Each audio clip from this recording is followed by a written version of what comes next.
যাই হোক, তিন্নি এবং তার বাবা নিয়মিত আমার সঙ্গে দেখা করতে আসে।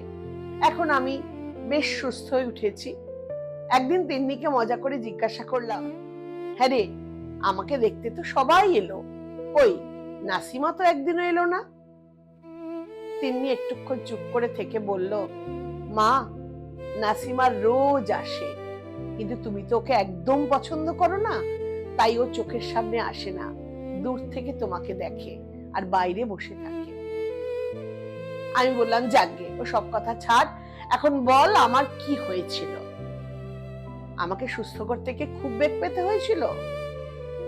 হয়নি আবার? তুমি জানো তোমার কত রক্তপাত হয়েছিল মা? সে কি রে, আমার তো আবার নেগেটিভ গ্রুপ, তা সে রক্ত দিতে হয়েছিল নাকি? হ্যাঁ, দিতে হয়েছিল তো, কিন্তু কোথাও রক্ত পাচ্ছিলাম না জানো। আমাদের আত্মীয় স্বজন কারোর নেগেটিভ রক্ত নয়। খুঁজে খুঁজে যখন আমরা প্রায় হতাশ, ডাক্তাররাও বলছেন বারবার এক্ষুনি রক্ত চাই, সেই সময় হঠাৎ নাসিমান জেদ ধরে বসলো তার রক্ত পরীক্ষা করতে হবে। বিশ্বাস করো মা, আমরা একদম রাজি হইনি, কারণ আমরা তো জানি তুমি ওকে অপছন্দ করো, কিন্তু ওরও জেদ। তখন অগত্যা বাধ্য হয়ে ওর রক্ত পরীক্ষা করতে হলো। এবং কি আশ্চর্য জানো মা, ওর রক্তের সঙ্গে তোমার রক্ত একেবারে ম্যাচ করে গেল। ডাক্তাররাও খুশি, আমরাও হাঁপ ছেড়ে বাঁচলাম।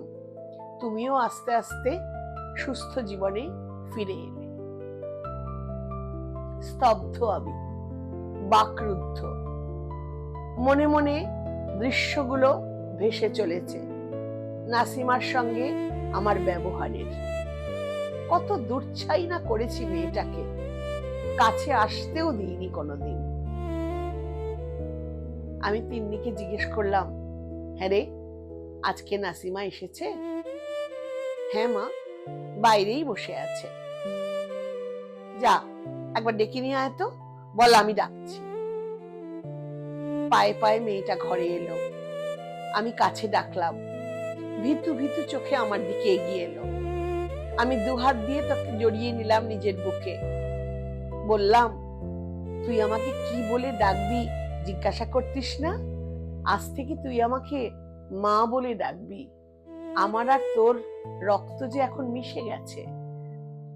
তিন্নির হাতে ধরা ক্যামেরাটায় ঝলসে উঠল আমার আর আমার নতুন মেয়ের ফ্রেম বন্দি ছবি। নমস্কার, আজকের গল্পটি আমার স্বরচিত।